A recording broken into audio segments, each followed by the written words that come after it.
Hi, um, Nathan Briggs. Um, Most of you know me as Briggsy if you've only seen my YouTube channel. Otherwise you're like friends and family and you obviously know who I am.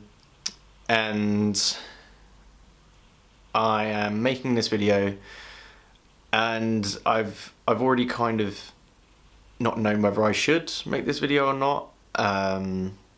But given everything that's been going on lately with Logan Paul and kind of making light of suicide and depression, I felt compelled, I guess, to make this video.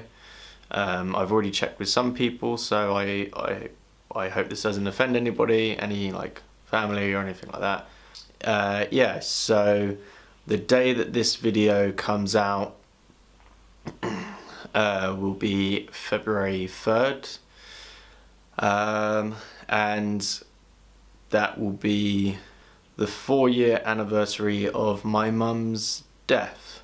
If you've been on the channel for a while, you may have seen a video that I put up quite a while ago, and it wasn't too long after everything that kind of happened. And I'm a pretty private person. I don't get too emotional, and I don't share too much. But as I say, yeah, given everything that's happened, yeah, I felt like this is something that I wanted to talk about, kind of share my experience. 4 years ago,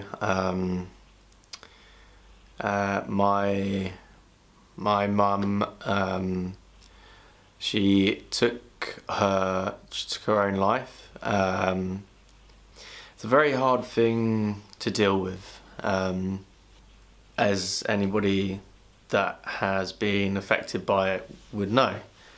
My mum, she had depression for probably pretty much the entire time I knew her. When I was younger, I didn't really know anything was going on, because I guess my parents tried their best not to let it affect us growing up, because they were, well, my dad and my mum were great like that. And yeah, I think the first time that I really knew that anything was wrong was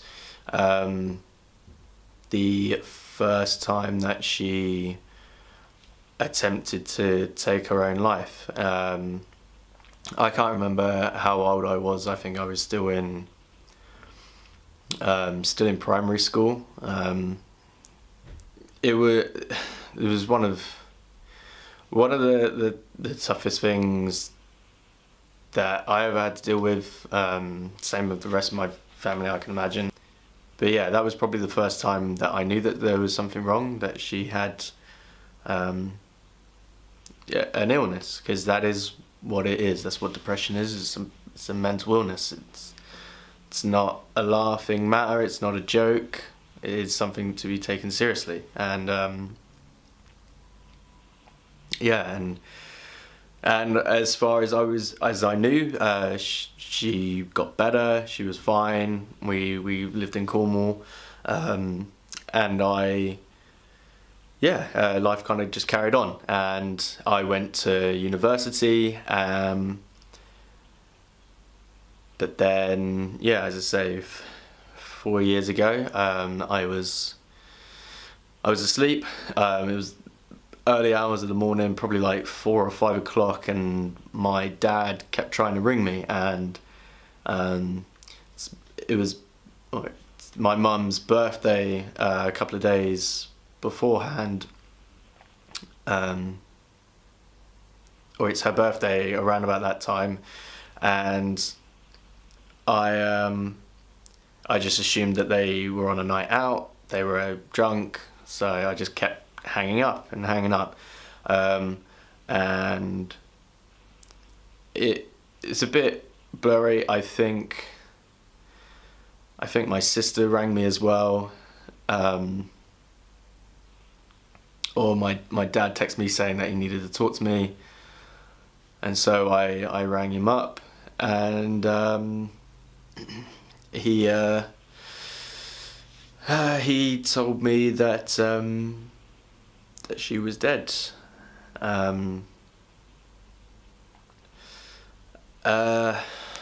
Yeah, I think it may have been at the same time that he told me that she had taken her own life. But to be completely honest, as soon as I heard that, I don't know,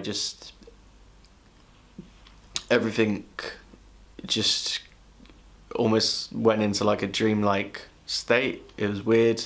I just remember feeling like numb, like I was just kind of, I guess, processing everything, but I was crying, my body was crying, but it was like my brain was still trying to process it.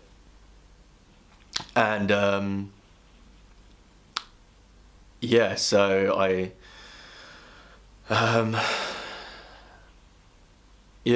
we had to sort out some things, kind of sort out university and my work, and I had to travel back down to Cornwall, and that's probably one of the longest train rides I've ever been on. I just remember being angry because everybody else was just acting normal. It was strange. It was really, really odd. Yeah. So we got back home, and yeah, and we fortunately, I'm just trying to. There may be jump cuts here and there, just because I'm just trying to. I don't know. I'm just trying to stick to the reason that I'm talking about this. I don't want to say stuff that isn't relevant, I guess, or say too much, just out of respect. But yeah, I got back home, and we kind of dealt with everything. And yeah, it's yeah, it was a really tough time. It was weird because I had already kind of moved out up at university, and even just going back home, back to my family home, it already felt kind of, sounds stupid, but kind of empty. And yeah, and so that was it. We then had the ceremony. It's tough. It's tough losing someone to depression. I mean, I not so much now, but I definitely, at the time, I remember being, I guess, angry. Angry that she would just, don't mean this to sound mean, but just give up, I guess. And then I would feel bad. I feel like a terrible person for being angry at her, because surely that felt like I felt like the only thing that she could do. But yeah, it's hard. So I'd say to anybody that has lost someone to depression, it's not your fault, and any kind of emotions that you feel it's perfectly understandable. Don't feel guilty. It's just, you're a human being. You're gonna feel things, but just remember that it might have seemed like a selfish thing at the time, but for them it really did seem like there was nothing else that they could do. And just try and imagine being in that scenario where no matter how many friends you've got or how many loved ones you have, you just feel so alone, and you almost feel like if you just didn't exist, nobody would even care. I can't quite imagine what that would be like, and anybody that doesn't have depression probably can't. So just try and remember that it's not their fault. It's depression. It's that illness, and that's what we need to remember, and that's what we need to kind of, I guess, work together to make sure that, you know, this doesn't happen to people, and that there is support for people that do have it. So yeah, we were all kind of left to deal with the fact that, you know, our mum, his wife, sister, daughter, she had taken her own life. Something that she was dealing with was just so hard that seemed like the only answer. And from other people that I've spoken to, it really genuinely does seem like that.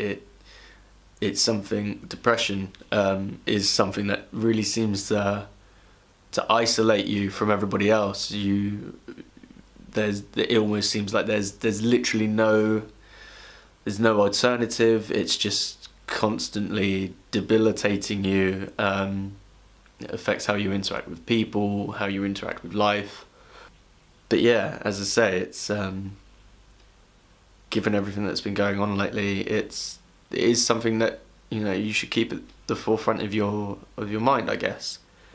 You know, it happens so often, and sometimes seemingly just out of nowhere. You know, people that suffer from it don't really talk about it because they view it as like some sort of weakness. Some people, anyway, and it's really not. It's, you know, I mean, it's a serious thing. It's a tough thing to deal with, and I guess the whole purpose of this video, the whole reason of me kind of sharing this, is so, one, I guess, to just show you, you know, that, you know, after you do take your life, or when it's all said and done, there are still people that care for you, that love you, that would give anything to have you back. But also, I guess, you know, to just say you know, if you are suffering with it, you know, it's not weak to talk to someone about it. In fact, it's probably incredibly brave and takes a lot of strength and a lot of guts. I don't know if I could do it. So yeah, it's an incredibly brave thing to do, to reach out and ask for help, and talk to someone.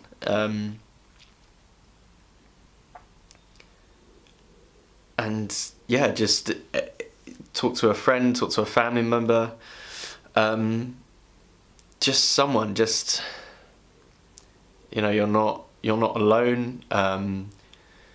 Whatever issues you're having right now, be it bullies at school, or the way you look, or I don't know, a breakup or anything like that, it's not it's not a reason to just stop. You know, life is tough, and there's I don't know if he came up with it himself, but Philip DeFranco says something, and it really, every single time I hear it, it is 100% the truth. You know, taking your own life is a permanent solution to a temporary problem. And I don't mean that in a condescending way, I don't mean that to belittle the issues that you're having, but it really is. Like, you know, someday you'll grow up and you'll be earning more than those bullies.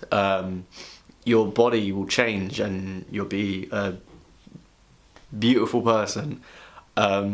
You'll meet someone else who appreciates you far more than the last person. But yeah, for someone who has lost someone to it, I'm sure that you have at least one family member or at least one friend that would do anything to have you back and to not let you go.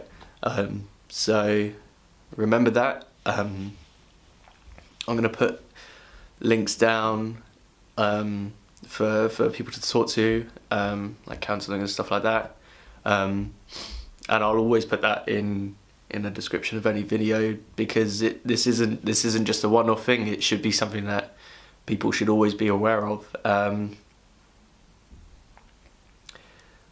yeah, I hope this helps. If you were thinking about it, I hope this helps if you are someone that's lost someone to it. I think I've cried enough, and I think I've said everything I wanted to say. Apologies for the jump cuts. Apologies if this seems disingenuous. I really didn't want this to come across that way. I just really hope this. I really hope this has helped someone.